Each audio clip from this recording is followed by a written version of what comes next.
Buenos días. Buenas tardes. Oye, empezamos porque se nos hizo tarde aquí porque no podía entrar aquí a la reunión.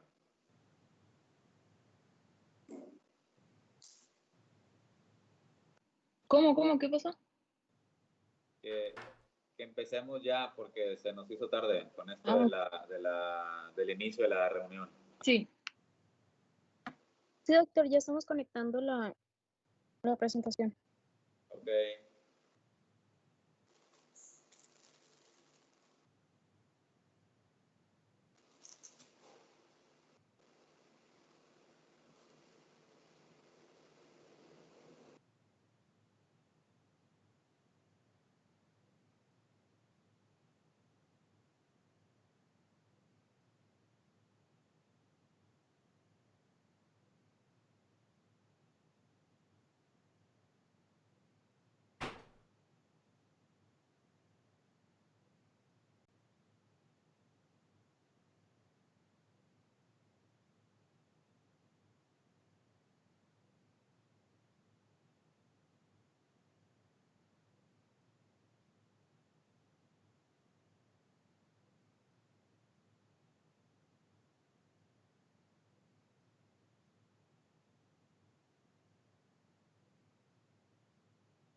Listo.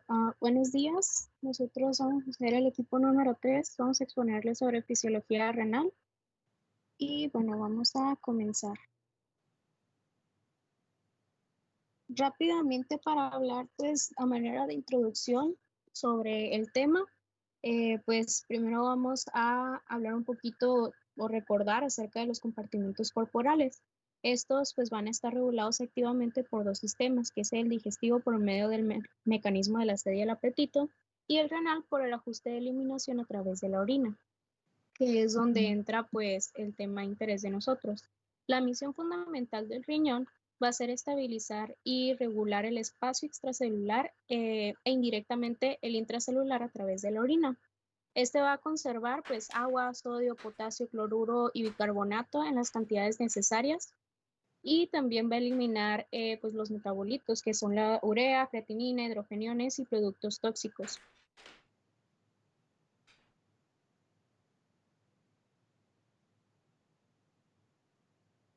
¿Me escucho? Sí. Ok. Sí, es que pensé que estaba trabado aquí. Y bueno, continuando, pues esto lo hace a través de procesos de ultrafiltrado del líquido extracelular, en el cual se procesan de 150 a 180 litros al día, y mediante un proceso selectivo se excretan entre 1 y 2 litros por día.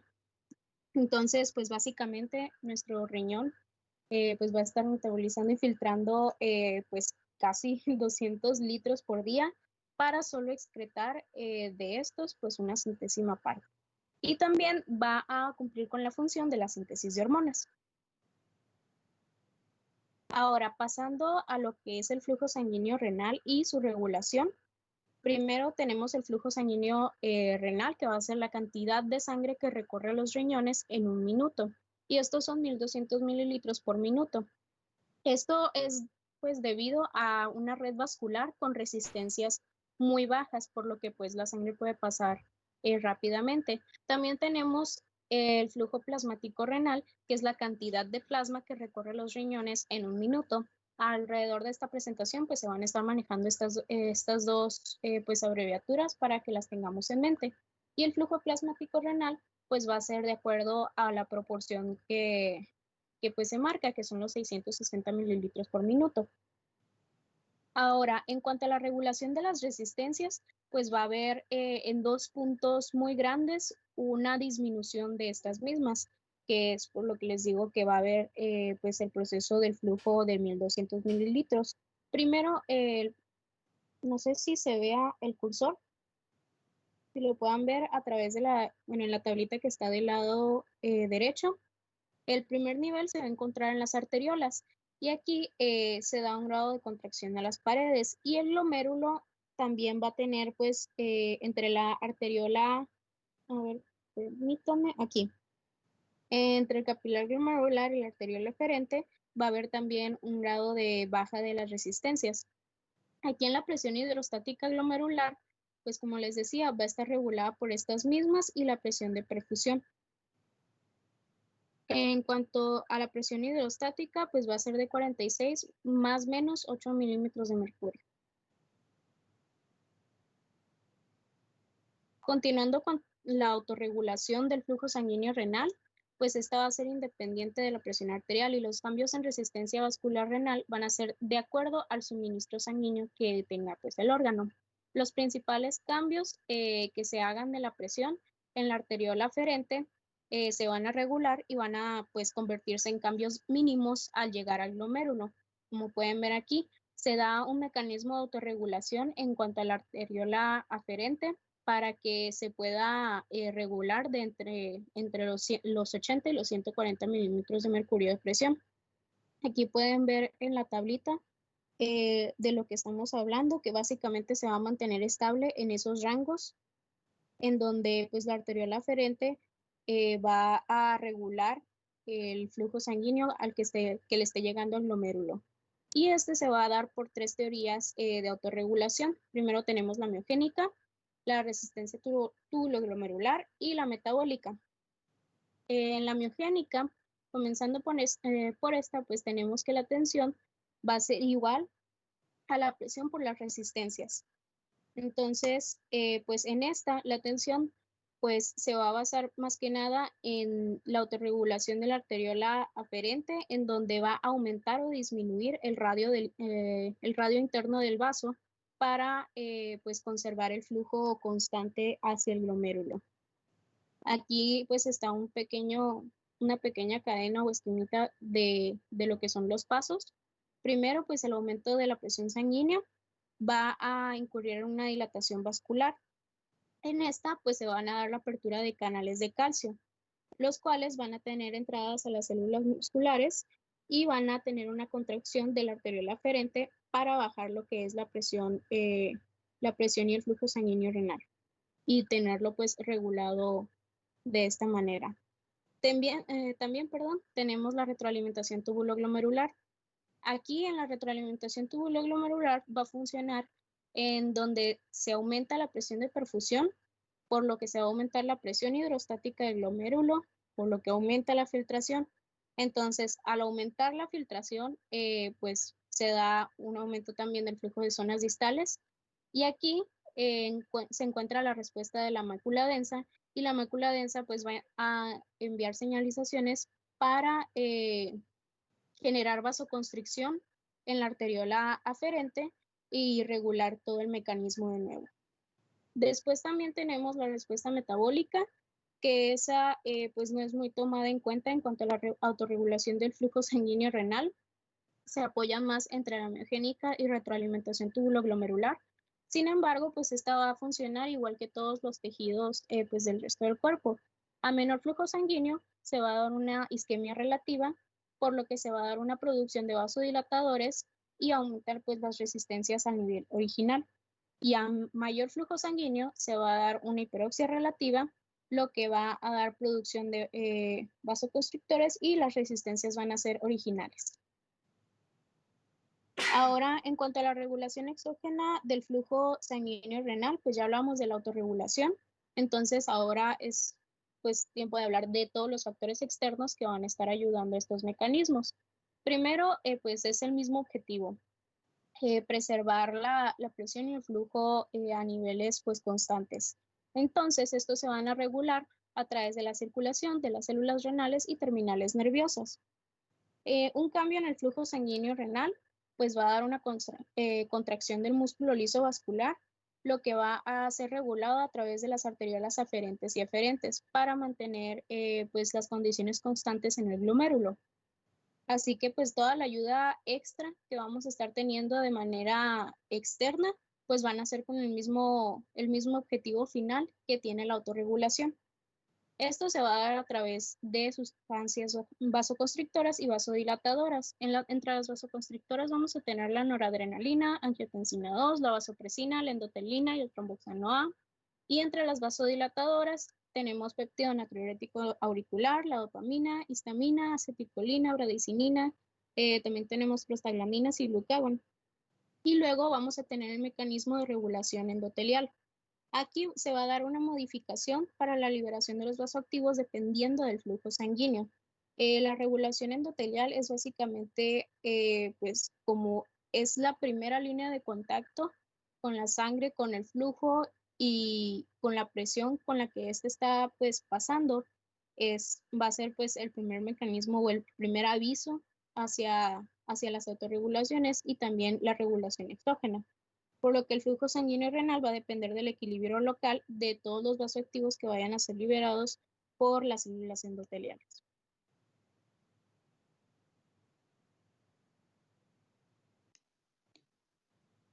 Buenos días, ¿me escucho? Sí. Ok, gracias. Bueno, ahora continuando con la medida de flujo sanguíneo renal, esto vamos a tener que se va a poder medir debido a la técnica del aclaramiento renal. Esto nos va a servir para determinar el flujo sanguíneo renal y eso bueno, su teoría va a estar basada en la aplicación del principio de Fick. Un resumen, por así decirlo, es de que la desaparición de una sustancia indicadora en la sangre, esta va a pasar por los riñones y va a aparecer en orina, por lo que la tasa de aparición en orina debe ser igual a la tasa de desaparición en plasma. Es decir, que si nosotros tenemos el concentrado en orina, salió de plasma, y si no aparece en orina, sigue en plasma. Uno de los indicadores más frecuentes para la estimación del flujo plasmático renal es el ácido paraminopúrico y algunos de sus derivados, la cual esta sustancia va a tener la característica que se va a secretar en los túbulos y esta se secreta de 0.7 a 0.9, pero para el estudio se deja en 1. Esto tiene que mantener una concentración constante de entre 10 y 20 miligramos sobre litro. Y para que este valor se mantenga, necesita tener un medio de difusión continua. Este método nos va a servir más para pues, medir con una técnica no invasiva y mediante el aclaramiento. Siguiente, por favor. Bueno, pasando con la filtración glomerular y su regulación, vamos a tener distintos puntos. El primero para aclarar es la filtración. Todos sabemos que la formación de orina pues va a comenzar por medio de la filtración y esto van a estar filtrando 125 de plasma por minuto. También este proceso de ultrafiltrado no va a necesitar gasto local de energía, sino que solamente va a necesitar del sistema cardiovascular.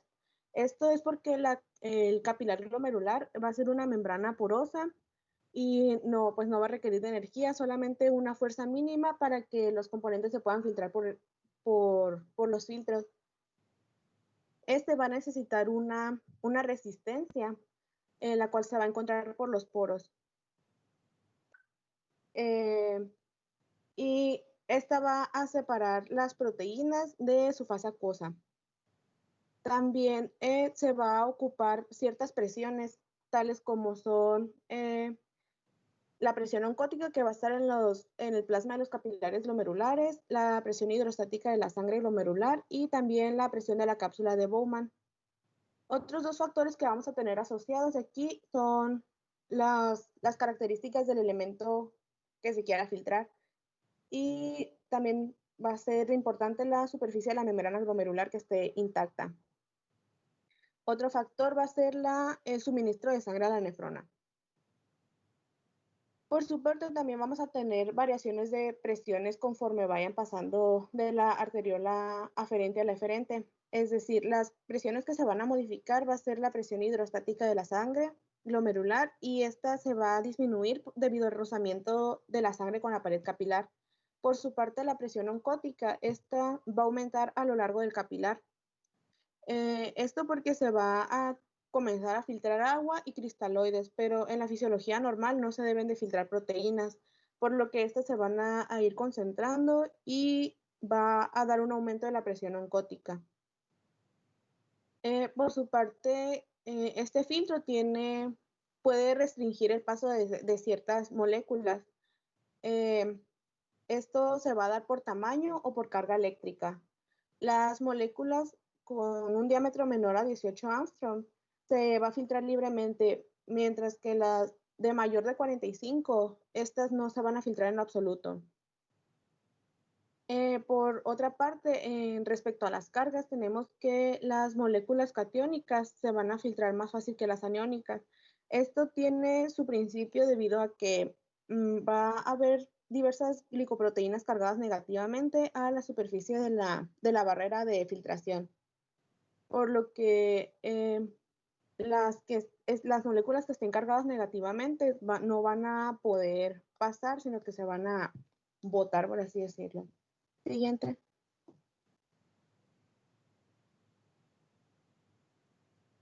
Bueno, ahorita Ángela ya había mencionado algunos cambios que se tienen en las arteriolas, pero estos, por así decirlo, que ante los cambios de la perfusión renal, el filtrado se va a mantener constante. Esto debido a que se van a adaptar la resistencia de la arteriola tanto aferente como eferente. Esto nos va a permitir mantener una presión capilar intraglomerular normal y una tasa de filtración glomerular también normal.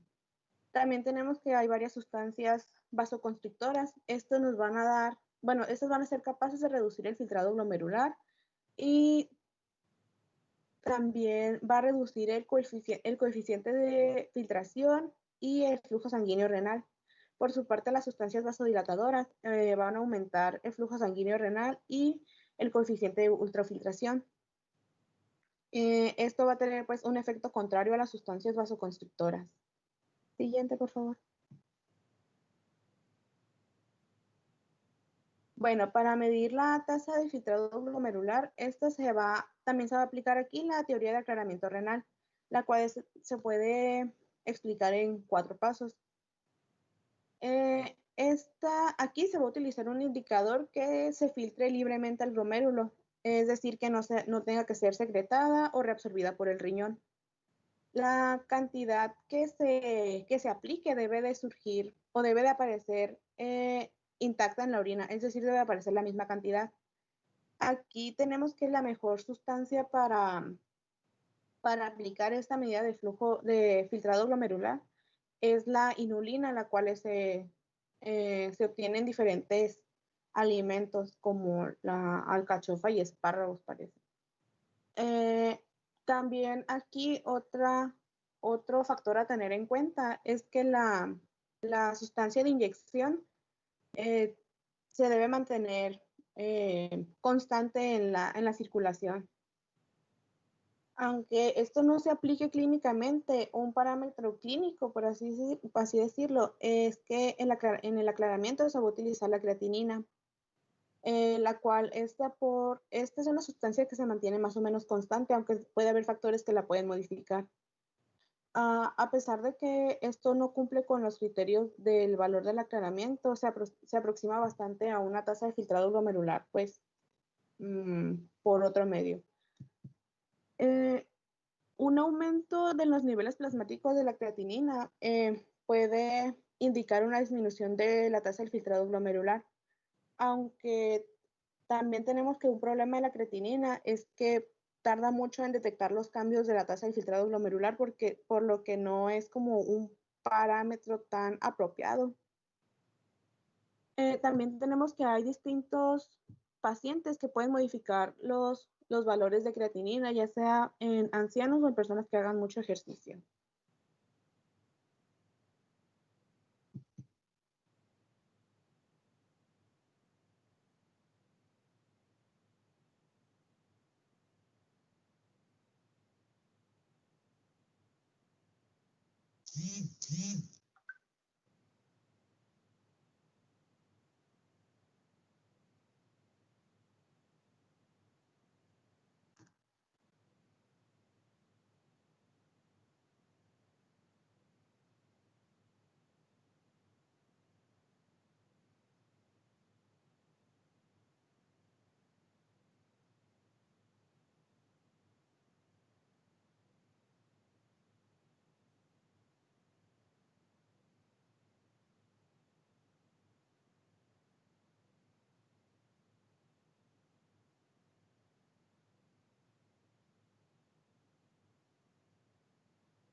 Una disculpa, oigan, se trabó el internet de mi compañera. Se está conectando otra vez.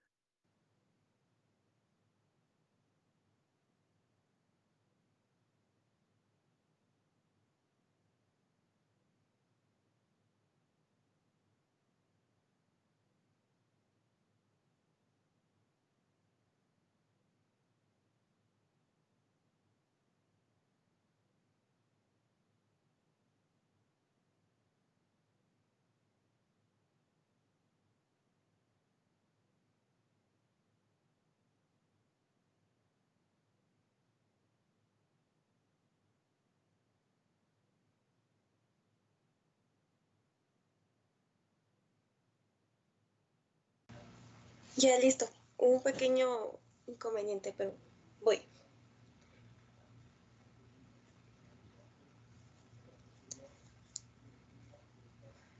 Bueno. ¿Sí se escucha?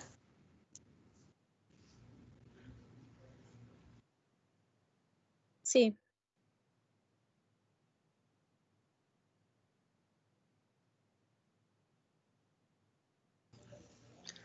Ok.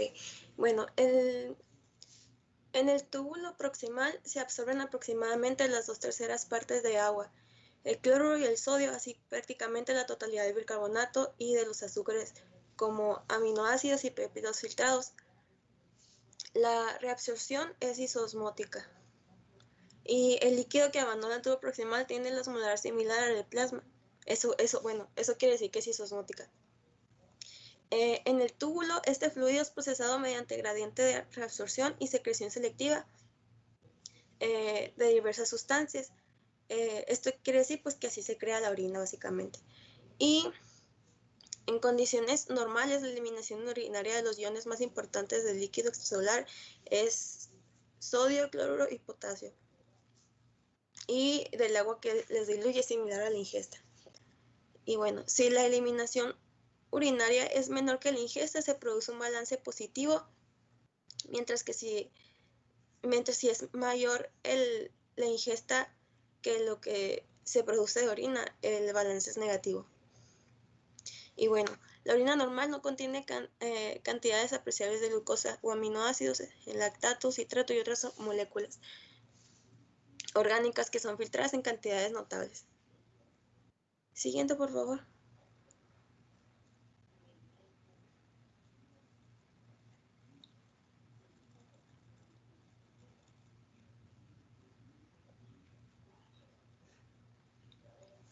Bueno, como ya lo mencioné, en el túbulo proximal se absorben aproximadamente las 2/3 partes del agua.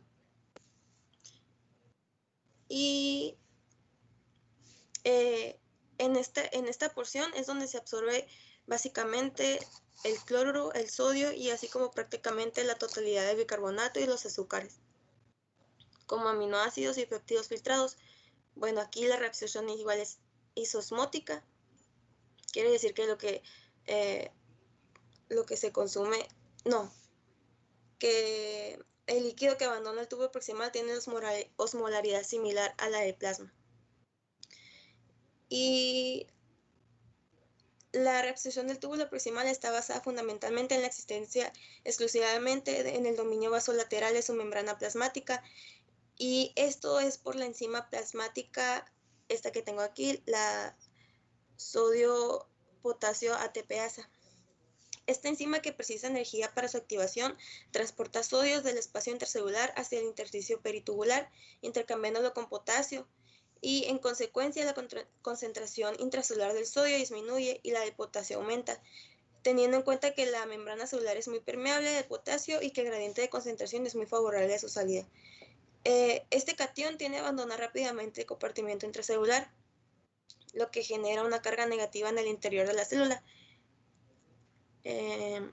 Y bueno, se crea así un doble gradiente químico y eléctrico para que el sodio entre a la luz tubular y el compartimiento intracelular, permitiendo la entrada de este catión por el borde del cepillo a través del sistema cotransporte o contratransporte. En la primera mitad del túbulo proximal, el volumen filtrado se ha reducido gradualmente manteniendo su isotonicidad con el plasma y se ha reabsorbido el 100% de la glucosa, aminoácidos, lactato y citrato filtrados, y la concentración de bicarbonato cae 25%, aproximadamente 5 miliosmoles debido a la secreción de hidrógenos. Y en la segunda mitad de este mismo túbulo queda poca glucosa y algunos aminoácidos por reabsorber. En cambio, el sodio se reabsorbe ahora sobre todo con iones cloro. Y bueno, en esta segunda mitad tiene una concentración relativamente alta de cloro, más o menos como 140 mil equivalentes, comparado con la primera mitad. Y bueno, esto es porque cuando se reabsorbe cloro se transporta preferentemente con glucosa, bicarbonato y iones orgánicos en la primera parte del túbulo proximal, dejando detrás una solución que contiene mayor concentración de cloro. Es por eso que se reabsorbe más en la segunda mitad del túbulo proximal. Siguiente, por favor. Bueno, ahora el asa de Henle. Bueno, esta consta de 3 segmentos con funciones diferentes. Es el segmento descendente fino, el segmento ascendente fino y el segmento ascendente grueso. Los segmentos descendente fino y ascendente fino, como sus nombres lo indican, pues tienen membranas epiteliales finas sin bordes en cepillo y pocas mitocondrias y niveles mínimos de la cantidad metabólica. La parte descendente del segmento fino es muy permeable al agua y moderadamente a la mayoría de los solutos, incluidos la urea y el sodio. La función de este segmento de la nefrona es sobre todo permitir la difusión simple de las sustancias a través de sus paredes. Alrededor del 20% del agua se filtra y se reabsorbe en el asa de Henle. Y casi todo esto ocurre en la rama descendente fina. La rama ascendente fina, ascendente, fina y gruesa es casi impermeable al agua. Es una característica importante para concentrar la orina. Y ya básicamente eso es casi todo lo en la parte ascendente fina. Lo más importante es, dale para atrás, es la parte ascendente gruesa, que esta sí es impermeable al agua. Y bueno, esta comienza como que a la mitad de la rama ascendente. Tiene células epiteliales gruesas, por eso se llama segmento grueso, con una elevada cantidad metabólica y son capaces de una reabsorción activa del sodio, el cloro y el potasio. Alrededor del 25% de las cargas filtradas de estas ya mencionadas se reabsorben casi todos aquí en esta parte. Y un componente importante de la reabsorción de solutos de la rama ascendente gruesa es la bomba de sodio-potasio ATPasa. Y bueno, como en el túbulo proximal, la reabsorción de otros solutos en el segmento grueso del asa ascendente está muy ligada a la capacidad de reabsorción pues, de esta misma enzima. Y bueno, la baja concentración intracelular de sodio proporciona a su vez un gradiente favorable para que el movimiento del sodio desde el líquido tubular hasta la célula en el asa, pues en esta misma asa. Y el movimiento de sodio a través de la membrana luminal está mediado sobre todo por un cotransportador, que es 1 sodio, 2 cloro, 1 potasio.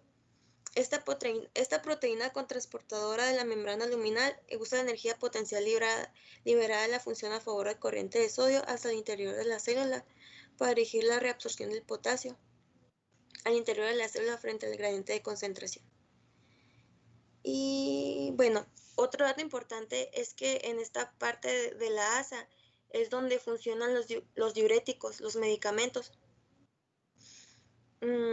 que serían la furosemida, el ácido etacrínico y bumetanida.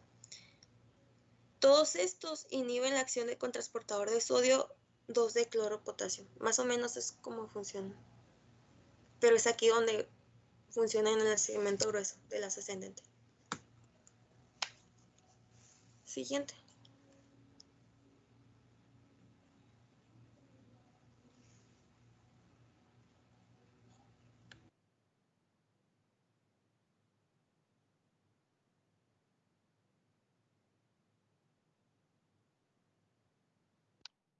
Bueno, ahora hablando del túbulo distal, vamos a tener que se va a dividir funcionalmente en dos partes. Va a ser la porción inicial, que va a ser el túbulo colector, y la porción final, que va a corresponder al túbulo conector. Primero, pues hablamos de la porción inicial,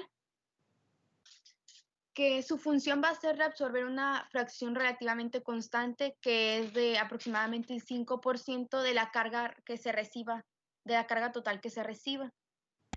Esto se va a lograr gracias a varios transportadores que se tienen en la membrana. Los dividí en los que están del lado apical y los del lado vasolateral. En los del lado apical vamos a tener el cotransportador de sodio-cloro, que está hacia el lado de la luz.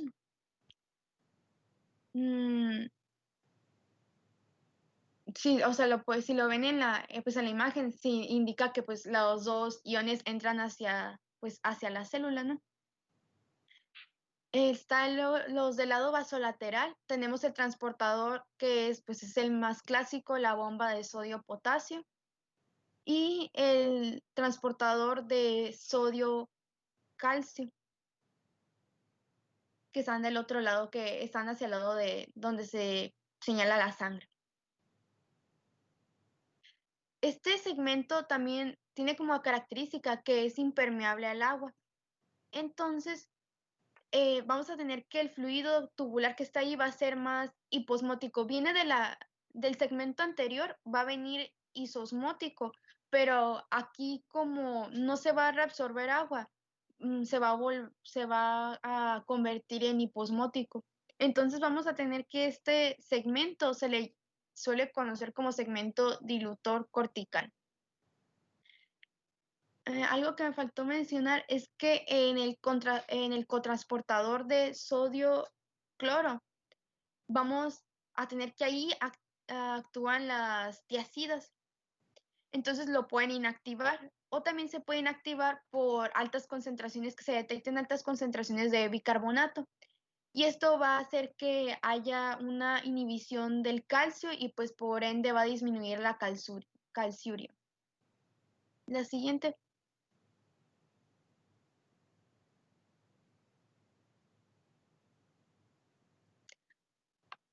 Ok.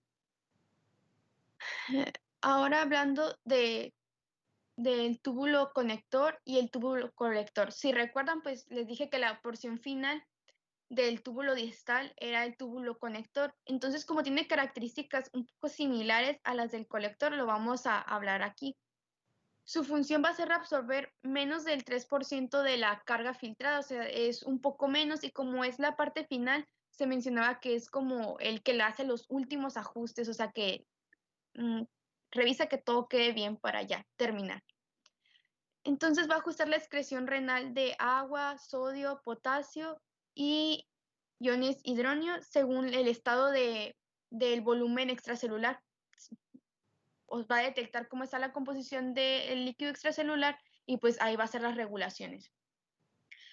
Este segmento es un poco diferente porque se va a regular por la aldosterona y la ADH. En el caso de dividí los transportadores que se utilizan, pero están aquí divididos no por el lado, sino por la sustancia que los regula. En el caso de la aldosterona, va a regular el transportador igual de la bomba de sodio-potasio, la bomba de iones hidrónio potasio y los canales de sodio y de potasio. En el caso del transportador de la bomba de sodio-potasio y del canal de sodio, vamos a tener que van a realizar la acción, van a ser de acción lenta. En cambio, el canal de potasio o sea, los dos canales van a ser de acción rápida. O sea, se van a activar y vamos a tener una reacción inmediata.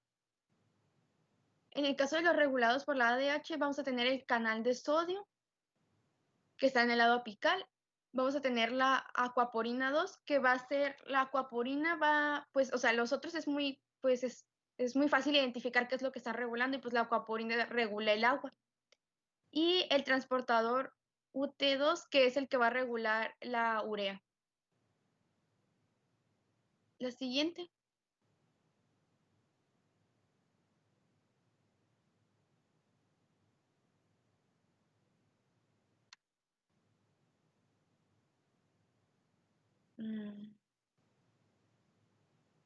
Okay. Ahora hablando de la regulación del agua, la permeabilidad del agua va a ser en el túbulo colector y en el túbulo conector y colector va a ser regulada por la ADH, que va a ser secretada pues en respuesta a cambios de la osmolaridad y del volumen del líquido extracelular. Volviendo a lo que seguimos pues, en el segmento del túbulo conector y el túbulo colector. El túbulo colector pues lo vamos a dividir en segmentos, está cortical, medular y papilar. En el caso del cortical, ahí se va a producir la mayor salida de agua, porque el intersticio medular va a ser muy isosmótico, entonces pues va a estar propiciando la salida. En el caso del medular y del papilar va a haber una reabsorción adicional. Y todo esto se va a combinar para al final tener una osmolaridad máxima de 1200 miliosmol por litro. Algunas cosas que me parecieron importantes es que el túbulo colector papilar, esa parte del ese segmento va a ser permeable al agua y a la urea, aun si no hay ADH, o sea, a diferencia de los otros segmentos. Y que el aporte de la urea a la papila es muy importante porque va a ayudarnos en el fenómeno de contracorriente en el asa de Henle. La siguiente.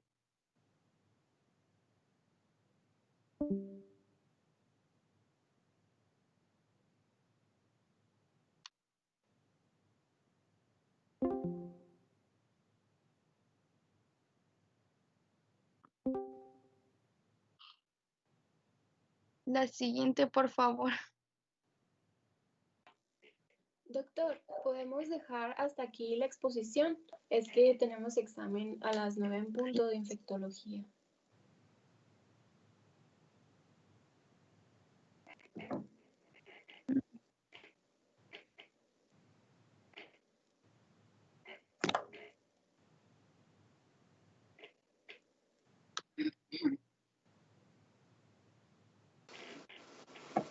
Oigan, muchachos. Oigan. Mande. Sí. Oye, es que tienen clase a las 9 de infecto. Tenemos un examen. Mira, este es un tema un poquito más largo y aparte se nos hizo tarde con el inicio de la sesión. Si quieren, por la hora, porque ya faltan 2 minutos para las 9, lo dejamos hasta aquí y en la próxima terminamos y luego ya le damos con el otro. ¿Les parece? Sí. ¿Cuándo sería la otra clase? ¿Mañana igual? Ya está asignado el tema, ¿verdad? Sí, ya tenemos la exposición. Pues yo creo que